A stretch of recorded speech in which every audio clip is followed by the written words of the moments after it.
Hi, everyone. My name is Mike Mashon, and I'm head of the Library of Congress Moving Image section. Welcome to all of you students and teachers joining us, and it is my honor to moderate the discussion today. So a quick 101 for those of you watching who are new to National History Day.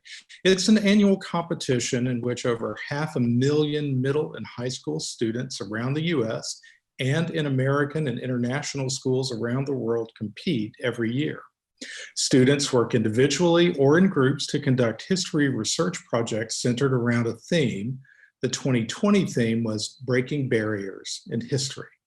Students select topics of their own choosing, present their research and analysis in one of 5 project categories: documentaries, exhibits, papers, performances, or websites. The Next Generation Angels Awards, made possible by the Better Angels Society, recognize the top winners in the junior and senior divisions of National History Day's individual documentary categories. It is these 6 winners and their films that we're here today to celebrate. I also want to note that you are encouraged to ask questions. There's a Q&A button on the right side of the Zoom screen. So we're going to begin with the 3 junior division winners whose films you have just seen: Allison Reed from Kansas, Rashid Shakib from Florida, and Caroline Bruton from Virginia. Congratulations to all of you. And let me start by asking you, Allison, why of the 5 project categories did you choose documentary? I actually kind of chose it as a last resort. I didn't think I would enjoy it. I thought it would be really hard, but it's actually much easier than I thought it was going to be. I thought I would have to be in some fancy technical recording studio when in reality I was on the floor of my mother's closet with a microphone. I love it mostly because it's your own voice, bringing your own writing, along with the images and the music, and all of it put together is the most powerful way I think that you can communicate your project. So Rashid said the same question to you. First, how did you choose your topic? And then why did you decide to do a documentary? So I had always participated in film festivals, and this was my 3rd year of doing National History Day. So I'd always done documentaries beforehand, so I had experience in that category.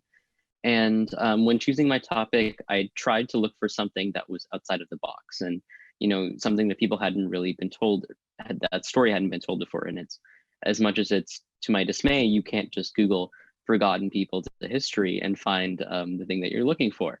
So I ended up stumbling across this book by Deborah Bloom, who I interviewed in my documentary.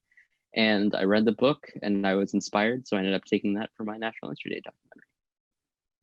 And did you have some background? And you said you had done this before. Had you made documentaries before this? Yes, I had done it all 3 years, and I had done documentaries all 3 years. Right. So Caroline, your film is about penicillin, which is a pretty broad topic. So can you kind of walk us through the process by which you kind of narrowed it down to the focus that you wound up with? So to narrow it down, at first, I wanted to include everything, but you can't in a 10-minute documentary. So I did have to cut out a lot of stuff that I would have liked to include. So certain parts about the science of penicillin that I thought was really interesting, I wasn't sure if other people would think that, so I had to cut that out. And it felt like I was constantly cutting and rephrasing to make things shorter because my topic is so broad and I have to include so much. So had you done like an outline beforehand to kind of help you focus, or I mean, how did that work? Yes, I did have an outline of what order I wanted to say things in and what I wanted to include. So Allison, I think it's safe to say that the story that you tell in your documentary is not widely known. So I'm curious, A, how you were inspired to do that topic in the first place, and then tell us a little more about the kind of resources that you used, and were there any moments when you were concerned that you might have not have enough images or footage in order to illustrate your narrative? Sure. So I originally found out about this project through my teachers, my National History Day teachers. They gave me the book that I mentioned in the documentary, The Strange Case of Dr. Cooney by Don Raffel, who I interviewed. I wasn't concerned that I wouldn't have enough pictures because I was able to find quite a few pictures both from that book and online. But I did sometimes have a specific picture that I was looking for, but it wasn't available. So especially at the beginning, I have a lot of more generic pictures. And that's, I think, a good tip for someone who's trying to make a documentary like this. If you can't find the exact picture that you're looking for, try to find something more generic. Widen your search until you can find a picture that's appropriate. So can you talk a little more specifically about some of the places where you went to look for some of those generic pictures? Well, first of all, the internet is always the first place that pops into your head when you're going pictures. Where can I find pictures? But they can also be found in books. Some of mine were the property of one of the people I interviewed, Beth Allen, a former incubator baby herself. And how did you find Ms. Allen, the incubator baby? So she was mentioned in that book, and I interviewed Dawn Raffel first because her information was online, being an author. And I asked her if she would be she also interviewed Beth Allen, so I asked her if she would be willing to provide me her email address, and she was very kind in doing that. Just goes to show that there's always a way to find that person who knows more about it than anyone else. Very good point. Rishi, can you kind of walk us through your process? I mean, did you create an outline first? And, since this is sort of an iterative process, how did your film change throughout the various stages of competition? So as you start working through your research phase, one of the most important things is keeping your research organized. So I tend to make a bunch of different timelines and then highlight the events that I want to tell in my documentary. And then eventually from that, you can turn it into a script. And then as I went through the different levels of my competition, and before each level of competition, I was always looking through my documentary and seeing the things I wanted to change, comparing that to judges' critiques of what they wanted to see in my documentary, what other teachers, other viewers had seen in my documentary that they liked or didn't like. And then from there, you kind of refine it. So I have a distinct memory of going into my district competition and coming out with a medal and a whole page of things I hated in my documentary. So with that, you kind of have to be able to think that you're never really truly done with your project. You always have another little bit or a tweak or something that you can fix to make it better. And that's something that's very important to know if you're working on a documentary. Were there things, I mean, Caroline mentioned this earlier, but there were parts that you just hated to cut out? Were there things like that for you as well? There was a really good portion of backstory to Harvey Wiley, and there was just a lot of, as painful as it was, we try to tell these stories which we could talk about for hours on end in a 10-minute time frame. So it's painful to cut something out, but then once you try to understand, a tip that works for me is try to say it in as little words as possible. And so if you tell the story in as few words as possible and as concisely as possible, you tend to understand subconsciously what are the most important events in your head. And then from there, you can work on that to your script. So Caroline, I want to go back to the research phase of this. Like the others, you include a wide variety of resources in your documentary, from the Centers for Disease Control to medical journals. So I'm curious how you kept all of that organized. So, well, as soon as I found a source that I liked, I would always write it down somewhere so that I could come back to it. And I also kept track of them by putting them in my bibliography so that I could come back to them later. And there were just so many of them. So at first it was kind of hard to keep track of it, but eventually I found out certain ways to, and putting them in my bibliography was definitely one of the better ways to organize them so that they were always written down somewhere so that that I could find them again. So I'm curious what kind of software you use to assemble your documentary. I used a program called WeVideo, and our school pays for it, and I think it's really nice and works very well. Did you have any experience editing video before this? Yes, I had made a documentary for an HD when I was in 6th grade, the year before. So Allison, sort of the same question to you. What software did you use? Did you have experience doing this before? I also used WeVideo, and our district also paid for it, which was very nice. It's always great when you don't have to worry about buying your own software. I did not have experience. This was my first go around at doing a documentary, which is one of the reasons I was surprised that I did well. And I guess I would just say, if I can figure out how to do it, you can do it, because I am not a very tech savvy person.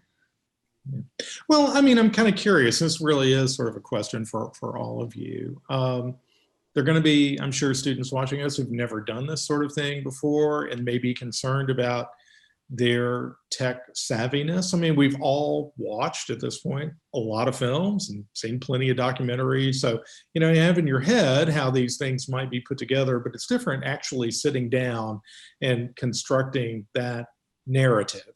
So, you know, was that a particularly time-consuming process of trying to figure out how to string images, words, everything else together into a coherent narrative? Rishi, how about you take that one? Yeah, sure.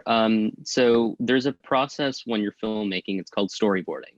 So that's when you have your scene and you're literally drawing out what you want the viewer to see.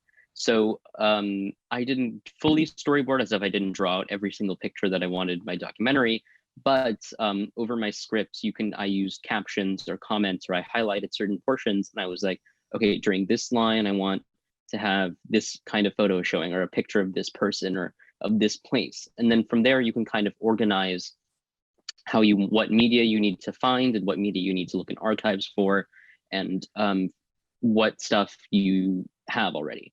And then from there, you can supplement, oh, I like this better, I don't like this as much. And you can kind of work it until you get a final product. So we've had some really good questions come in through the chat, and I will also encourage people to continue submitting those as well. But here's one that came in. Where can students find royalty-free images, video, and music to use in projects? Anybody want to take that one? I can take that since I've had a little bit of experience with copyright. So a good place for music is the website called YouTube Audio Library. I'm sure my film teacher at home is just screaming with joy right now that I mentioned it. But yeah, YouTube Audio Library has a great deal of royalty-free audio. And as far as royalty-free video, we are using it for educational purposes. So you don't really have to be worrying about the whole copyright. It falls under fair use. So videos and photos you're a little bit more lenient on, though I would encourage all of you to look at archives and publicly domain available footage. I'm also curious, you all faced challenges completing these projects during a global pandemic. And students who are watching us today are facing those very same challenges. Do you have any tips to provide them? Caroline? Go ahead, Allison, sorry. No. I was going to say, I think the most important thing when you're facing this is, first of all, try and keep in contact with your teacher. If you can't Zoom or Google Meet, try and email them. Just try and keep as much contact with your teacher as you can, because they will really help you a lot with advice, with comments, with critiques of your film. And secondly, it takes a lot of hard work on your own. It's one thing to do the hard work after school when your teacher is telling you to, but it's another thing to go home and spend 3 hours working on your documentary by yourself. It takes a lot of willpower to make yourself do it every day, but if you really enjoy the topic, you will really want to work hard on it. And I think that that's an important point to make. I'd like for each of you to expand on this a little bit, and I'll start with you, Caroline. The importance of finding a topic that interests you in some ways, because it would certainly seem that if it's work, it's going to feel like work. So it's definitely important to find a topic that interests you. Otherwise, you won't have any fun doing it. And picking something that you enjoy learning about. So if you like science, maybe do one on the history of science, or if you're interested in a certain era, do that era, because if it's not something you enjoy, you're not going to want to work hard on it, and it's just not going to be, you're not going to get as much out of it if you don't enjoy doing it. Rishi, how about you? I feel like there's a certain amount of leniency that you have with history, and because history is all of human experience, and there's bound to be something crazy interesting that happened that you just don't know about yet. So if you're looking for something interesting, like if you're into, I would look at big wars or big events, because espionage and spying during those times is always really interesting. And but specifically, if you know, like if you can look at something that interests you, like that you like action movies, or you like science, as Caroline mentioned, or if you have these broader topics, you can go to your history teacher who probably knows a lot more context to these events and isolate out a larger event, like say the Cold War. And then from there, you can kind of narrow it down or pick something that really interests you within that topic, and then build a documentary or other project off of that. So I have another question that came in from the chat. How do you think these events that were presented in your documentaries have affected our lives in the 21st century? Allison, I'll let you start us off with that one. Oh, okay. So I think that Martin Cooney's use of the incubator, he was using it when no one else in America was. I think that because he saved so many thousands of babies, that proved to the hospitals that the incubator worked, that it's not some pseudoscientific nonsense. It actually does save lives. And I think one of the most interesting things is that when Martin Cooney retired, it was when the incubators started to go into hospitals. He retired because the incubators were now in hospitals and his mission had been accomplished. Babies were being saved.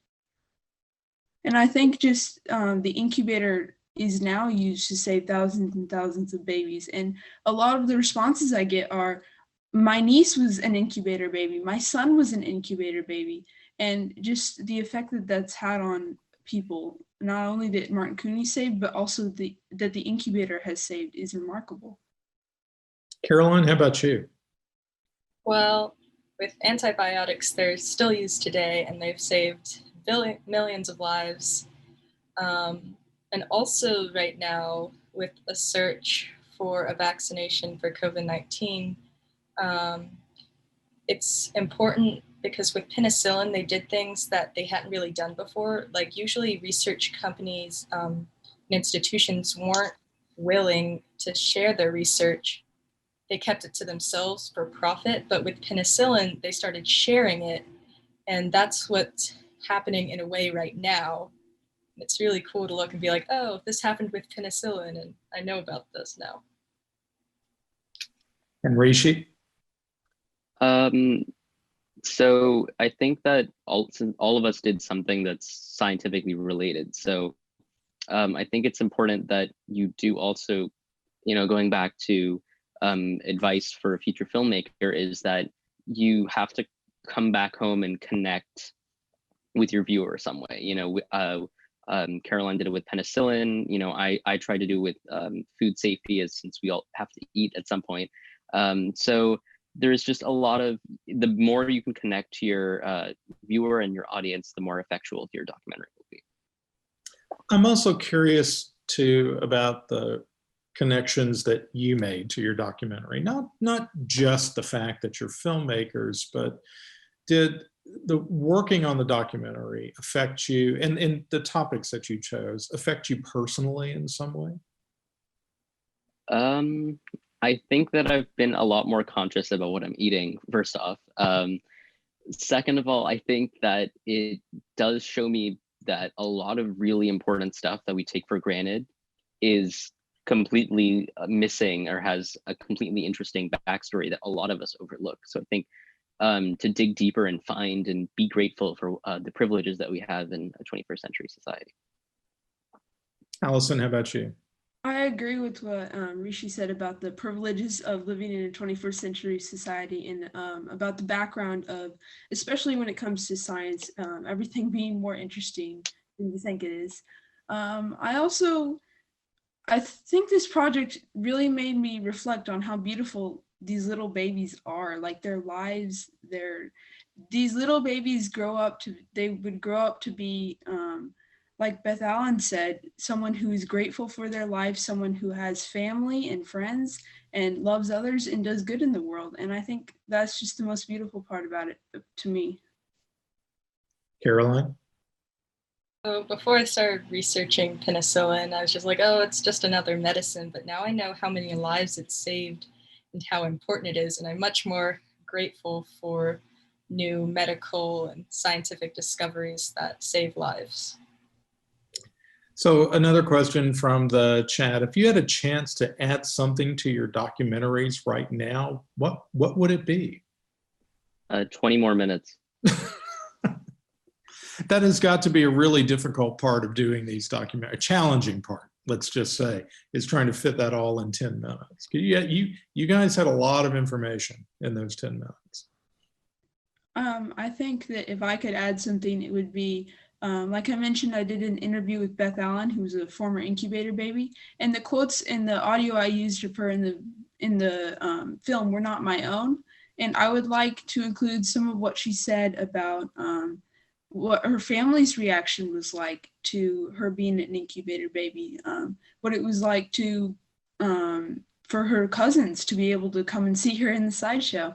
A lot of that was interesting, and that was too bad. I wasn't able to fit it in 10 minutes. So Caroline, I'm sorry, I think you were about to say something. Oh, I would just say that I would probably, if I had more time, I would include more about penicillin's development in other countries because I found that so interesting, but I just didn't have enough time. Right. So as we near the end of our time together, just ask you to reflect and to, for the students who are watching, what advice would you give them to make this into something fun and interesting that would encourage them to make a documentary? Allison? First of all, it's not as hard as you think it's going to be. There are hard parts and it is difficult to learn how to do, but once you get the hang of it, once you practice at it, you can make a documentary about anything you want. It's a wonderful medium, especially for History Day. And my second piece of advice is find a topic that makes it fun, not a chore. If it's a chore, it's just going to be another school project that you put off. And that's what I did last year. And I think I enjoyed History Day much more this year because I really loved the topic. I wanted to learn about it. I wanted to talk about it for hours and hours. So I think that's the most important part. Find something that you love and share it with the world. Rishi? Definitely to pick something that interests you and also tell a story that not many people know of, because I'm sure that, and I said this yesterday as well, Mike and Essence are sure that every time you go to any level of competition, you see roughly 10 or 15 projects on the same few topics. So definitely, if you're going to say something people already know, dig deeper and go tell it in a way that not many people know, or pick a topic that most people don't know of and end up teaching them something a little bit more about the world around them. Great. Caroline? Like Allison said, it's very important to pick a topic that you're interested in. And I always think it's fun to look at it in a different way and to try to tell it in a way that you haven't heard it before, because that just makes it much more fun for me, at least. Great. Well, look, Allison, Rishi, Caroline, congratulations again. And thanks so much for sharing your insights today. So we're going to be taking a 5-minute break and we'll be back with the senior division winning filmmakers and their documentaries. So take a break and stay tuned.